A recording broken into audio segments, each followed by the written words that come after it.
the show. I'm Jessica Shaw. I'm Touré. And this is BingeWorthy. We tell you what to binge. And what to delete. Today we'll talk about season 2 of Stranger Things. The CBS drama SWAT. And the very cute At Home with Amy Sedaris. Cheers to strangers with candy stars, but not actual strangers with candy, because that's super dangerous. I like that. And thanks to our host, Vinyl in New York City. All right, Jess, let's talk TV. Well, last summer's cult obsession, Stranger Things, is back for a much-anticipated second season. Don't worry, we're not going to spoil what goes on in the Upside Down, but new episodes are now streaming on Netflix. On Halloween night, Will saw a sort of shadow. Maybe all of this is happening for a reason.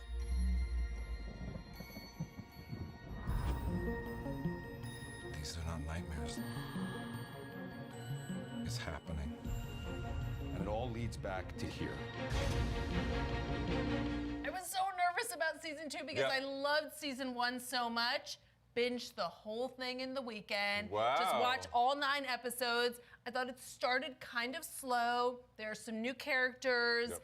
I'm not 100% pro some of the new characters. I thought Max, is the new girl in the gang. We're not going to spoil where 11 is or how she's involved in the season this time around.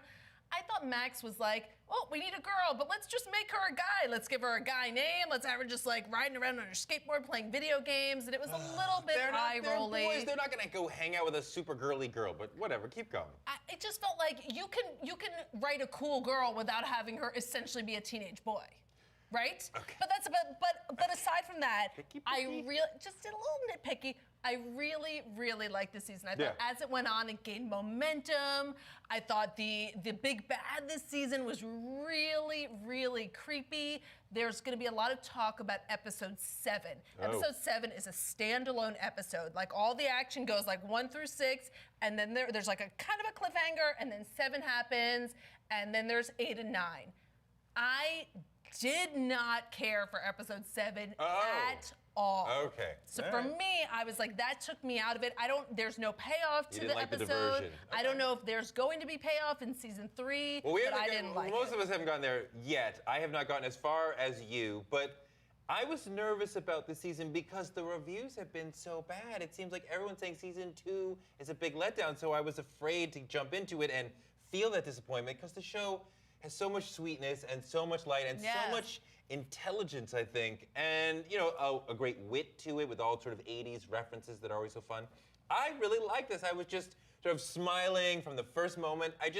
There's just a winning sweetness to these characters and this milieu and the 80s stuff that keeps popping up. I love. And Did you just say milieu? Yes, and I will say it again. And I love how we get just sort of the suburban inanity, right? Yes. And just normalcy, and then like this other world weirdness colliding. Yes. I think the first season, I was just confused as they were laying out this world, and now that I'm used to it, I'm like, I dig it. Like I know where I am, and I like it. I like this season so far. Yeah, I mean, I have to say, it's so hard to talk about this show, and this is not just us, this is everyone. Everyone's at a different place. Sure. Not everyone is crazy like me and is gonna watch 9 hours of television, in a weekend. That's stupid and ridiculous. Like, that's welcome to my life. That's what it is. But I want to talk so badly with you about episode 7. I can't wait to talk to you about the finale, and that's the challenge of streaming a Netflix show. That's the challenge of binging a show, because you have to be like, all right, where are you at? Like, are you on 7? Did you pass 8? Yeah. Have you visited this place? It's so hard to have good child actors. I mean, usually they stand out in the scene like a sore thumb, like just, you gotta, all right, it's the kid, and the kid doesn't have the timing or whatever. Right. And we see some great kids on Modern Family, some great kids on TV. But these kids on this show are fantastic. They really and are. They're really emotive, and they're really smart, and they're not overplaying it. They're just really, and they have not grown up so much that you're like, whoa, from season 1 to season 2. Right. I love these kids, and I feel like we're gonna be watching them for a long time I because they're know. so good at such a young age. So. Binged, and would tell everyone to binge. I've got problems with it, but overall loved it. Yeah, absolutely. I am in the process of binging this. It just sucks you in, and you're just so happy, and it's a very happy place. Coming up next, we'll discuss the new show SWAT. And At Home with Amy Sedaris.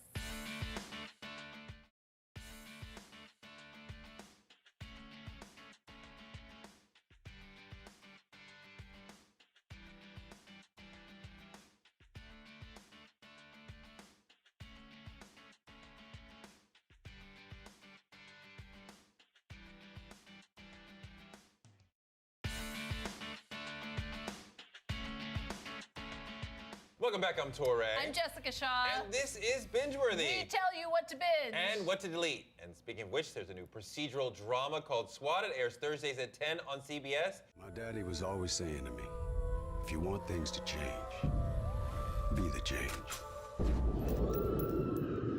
Sadly, a 17-year-old young man was accidentally shot by team leader Buck Spivey. It was an accident. Not one that I would tolerate on my team. It's your job now. They started a war with us, so we're gonna squeeze them. Those people usually get the short end of the stick, and you want to make them hurt? From the first moment, I was like, oh, it's a CBS police drama. They're gonna be tough. They're Yep. gonna be moral. They're gonna get confused at one point, and they're gonna figure it out. They're gonna be good to the people, and they're gonna be strong and masculine. And it was so, you know, like those shows were like, I'm gonna save you. Yeah. Me personally. Like, oh God, I can't with this. And you can really predict every single beat of the story. Yep. There's nothing surprising. And like you said, the dialogue at one point they're like, SWAT is about saving lives. And to me, I was imagining like whoever the writer was being like, SWAT is about saving lives. A+. Like, right? I nailed it. I got the scene. I mean, like, you know, they need to, put pressure on the black community, but they get Shamar to say to the black community, let us do our job and be really tough on you, like, because it's coming from his mouth. They'll believe it better, like, oh, please, he promises them, oh, I'll make sure your boys are treated respectfully in jail. Wait a minute, respectfully, would that be them not going to jail? It was, the whole thing was so cringeworthy. And Shamar Moore, I mean, listen, he is an objectively a good-looking guy, and he's a star, and no wonder they want him to lead this show. But it was also like, okay, how many minutes till he's naked in the shower? Yep, there he is, you know? It was ridiculous. They're like, we gotta get him tough on the streets, we gotta get him boxing, we gotta get him naked. I mean, you know? he's been around forever. He's been like the best looking man in black America for like 15 years or something. He hasn't really changed either. He looks exactly the same. Total deal with the devil, Right, yeah. And I mean, and even I am like, it's a great looking guy. I mean, Yeah. you can't front on that. So great, you have that. But what else do you have? You have characters running around. I don't even know if these are real characters. There's no development. It's just CBS loves their cop dramas and their legal dramas, but they're not interesting. They're not innovative. Yeah, there's also, there's this other guy, like Street, and he's the cool guy who like rides up on the motorcycle. And there's a scene with him, and he joins the SWAT team where he's talking to a woman on the SWAT team, and he's hitting on her, or I can't even say he's hitting on her, he's harassing her.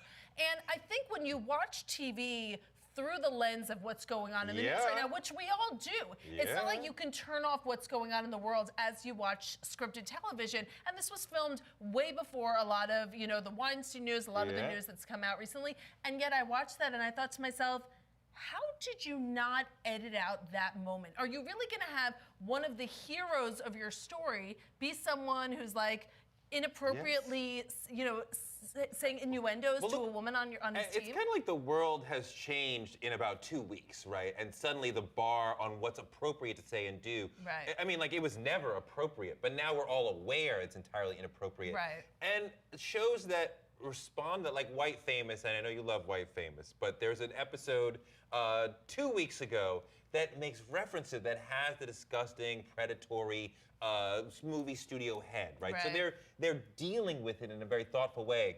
But this show and other shows that show casual depictions of office harassment. Right. It's just machismo. On this, it's just like he's a guy. That's and like it stands out Yeah. now. And like, I think even 2 weeks ago it may have passed by me like, okay, you shouldn't talk to women like that in the office, but whatever. And now it's like, whoa, you can't do that. Right. And like, even on Brooklyn Nine-Nine, which we'll get to in a little while, at one point, Andy Samberg is like, when I was in jail, I was thinking about having sex with you, pretty girl in the office. And I'm like, not funny anymore. Like, you can't say that at all. And when they filmed it, it was probably cute, but now it's like... Right, it is. You do feel like there has been a turning point in how we watch TV. You can no longer watch through the lens of a month ago. Yeah. And maybe that's for the better. I mean, I would argue it is for the better. It's definitely for the better, and it'll be interesting to see how many shows just fall right over the cliff into that trap, and they're just dealing with the old world and not the current world. Yeah. So you're deleting this. I mean, my God, this show was just horrible. I just think I couldn't watch 2 episodes of this to It saved my life. I mean, a show like this, I just wonder, when they get to the editing room and they're like, we're done. I'm like, really? That's it? And I don't need you to reinvent the wheel, but just bring some new energy to the old formulas. But CBS in general, I don't even lay it just at these people. CBS in general loves to just fall into the old formulas. And I know it works because when I go home to see my mom, there's Blue Bloods, there's a lot of CBS dramas that she's watching. So the seniors, the baby boomers are watching them, but they're so boring. There's a way to do a procedural well. I would argue a show like The Good Wife, which was a CBS, it was maybe a procedural, but also a drama. Yeah. There's a way to do those shows well. To me, this is they're smarter. paint by numbers. This is by the book. Totally. You know every beat. I'm sure millions and millions of people will watch it. It'll be, very successful. Yeah. But I was completely bored by it. Yeah. I'm definitely deleting it. No, I'm definitely deleting this. I'm not interested at all. It's hard to describe At Home with Amy Sedaris, the new variety show from the Strangers with a Candy Star, part instructional cooking show, part crafting show, part deconstruction of feminism, part outright insanity. The show airs Tuesdays at 10:30 on True TV. I think I get it. If you have two things that need to be stuck, like a stamp on a letter or a beak on the duck, grab a tube or a bottle of your favorite crafting tool. You can squeeze or brush, but follow the rules. Right! Use tacky with slick and gummy with grit, pasty with silky and sticky with stiff. And if you're feeling extra moxie, use industrial epoxy. So now we have a clue about glue. Yes, we are the few who know just what to do when the sole falls off your shoe or you need to think and stew. Use flexible, adaptable, multi-use, reliable, sticky, tacky, goopy, zippy glue. Thank you. Here's the deal with this show to me. If you told me I hate this show, I'd be like, yep, totally understandable opinion. Yeah, if anyone did, if someone came up to me and was like, I don't understand this show, it's so weird, I'd be like, yes, it is weird, but I love Amy Sedaris so much. I think she's so funny. I think she's so crazy. I will watch anything she does. See, okay, I'm not an Amy Sedaris super fan like you. Respect, she's funny. But this is awesome, and I love how it is insane. It's this constant sort of mocking of sort of the expectations of femininity and being a woman and the things you're supposed to know and the things you're supposed to do, and I love how she keeps attacking that. And I love how she keeps attacking the sort of cooking show conventions. It reminds me some of Pee-wee Herman's Playhouse, right? Pee-wee's Playhouse. Totally. And the sort of wacky, wild things that would happen there and how it's sort of spewed out of the energy of the main person. And she's just sort of super imaginative and thoughtful. And it's like you give her a basic script, and she'll turn it into this sort of wacky thing that you can't turn away from. And it's so funny. It's funny because I think we binge so much television. We watch so many episodes in a row of things. This, to me, though I want to have 1 million episodes on my DVR, I can't say I would want to watch 10 in a row. Okay. I think it's the most amazing truffle you've ever had in your life. It's so rich and perfect. It's one of those things, I want to have 10 episodes on my DVR at all times, and then when I'm feeling real bad about the state of the world, which happens a lot, I want to put this on. Nowadays. Exactly. I want to put this on and I'm going to feel better. I would watch more than one in a row of these, because I think once you get into the crazy manic mindset of Amy Sedaris, you just it's just nice to sort of live there for a little while. I could totally binge this. I could watch it truffle style like you're suggesting. Truffle style, It's I like that. so funny, it's so smart. I love her and I love that she's nailed this. So I would binge this. Yeah, I say binge this show. If you can handle many episodes in a row, do it. If not, I will be binging it every week. Coming up next, we'll check in on the comedy Brooklyn Nine-Nine. And we'll share our favorite Halloween episodes of all time.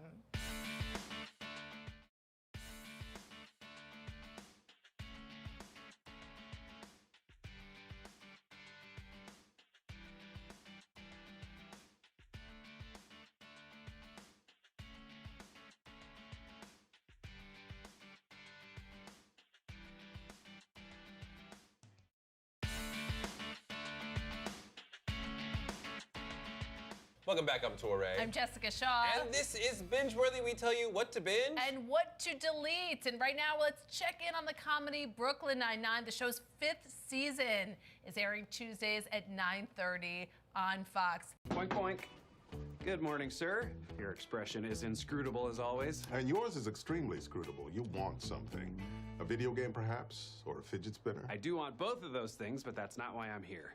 I'm back, and I'm ready for a case, so what do you got? A murder, a suey, a murder-suey? They often follow one another. Ooh, maybe you've got an avunculicide up in there? The murder of an uncle. I'm surprised you know what that word means. I learned about a lot of new crimes in prison. Those people are real bad. You know you can't work a case yet. You've been assigned to desk duty. Please, don't make me sit behind a desk all day. That's worse than prison. I love this show so much. It's it's one of my favorite comedies on air. It's a show that has only grown for me. I like it more and more every season. Andre Braugher is such a good comedic actor. We've seen dramatic actors turn and like cross over to the comedy side, and you're like, stay in your lane, please. He is amazing. But I will say my problem with this week's episode is that Joe Lo Truglio, who plays Charles, he is the god of the show to me. He is the funniest character. And, I feel bad saying this because I really like the show, but when you pair him with Melissa Fumero, I have to be honest, like I feel like you're taking him out of like the central point, the central focus of the show. And I think they gave him a sideline storyline this week, and it didn't work for me. Interesting. I don't always watch the show, but I have watched from the early season. And it's amazing how it's still so funny. And these characters and these actors can still make such magic without it really having changed that much. Usually a sitcom over 4, 5, 6 seasons will make some structural change, new characters coming in, some sort of new space that they're in. So we've changed the game a little bit so it stays fresh. These folks, it's still the same group, and they're still doing the same stuff, and it's still really funny and smart. I think it's just a sort of magical group, and you can't discount Andy Samberg and how great and how smart and how thoughtful he is. Very juvenile, but still funny as hell. Yeah, I agree with you. And to me, when this show started, it was like, is this going to be an Andy Samberg show? Is this going to be his show? And to his credit, it is not. He never hogs the spotlight. He never hogs the jokes. It's very much an ensemble comedy. And 5 seasons in, I mean, think of how many comedies we've watched. 5 seasons in, that you're still laughing that much every episode. And as you say, he's good at giving away punchlines and stuff, letting other people have big parts. So he's really, to his credit. So, I mean, it's still doing it at a very high level, Brooklyn Nine-Nine, after all these seasons. I'm still totally binging this show. Me too. I think this is one of the great binges. And if people have not watched it and are like tuning into season 5, you can easily go back and watch reruns or binge seasons 1 through 4. This was a show that was really good the second it left the gate. It just like, it had it. I love this show. Super binging. All right, now to celebrate All Hallows Eve, we're sharing our favorite TV show Halloween episodes of all time. What do you like? I think my favorite Halloween episode is Beverly Hills 90210, when Donna Martin's in her mermaid costume, just because it's just some real physical comedy, some real Lucille Ball level stuff from Tori Spelling, when she's like in that real tight skirt, that, mermaid tail skirt, and she's like got to move past Ian Ziering, star of Sharknado 2 and 3 too. I love, it was a problematic, it was really thoughtful, it was a very special episode because Kelly, almost got sexually assaulted, and I don't think that Donna Martin would have been able to save her because she couldn't really move in her mermaid skirt. But I love that episode. I love her commitment to costume. It's a great episode. No show, I think, does more and takes Halloween more seriously than The Simpsons. And sort of like the Simpsons Treehouse of Horror, Part 1, Part 28, Part 72 has been just fantastic to watch develop. And it's just always really smart, really funny, really scary when they do it right. I mean, I can hardly pick just one, but I remember Homer getting abducted by the aliens and they take his body apart and probe him and all these things. And it's just so great. I have to say, I don't always watch The Simpsons. It's not a show I keep up with all the time, but I always watch Treehouse of Horror. If I'm going to choose one episode a year to watch, it's always that one. Well, there you go. All right, that's it for our show. Thanks for watching. I'm Jessica Shaw. I'm Touré, and this has been BingeWorthy. Cheers to Halloween Kit Kats! Is that your candy? They're so good.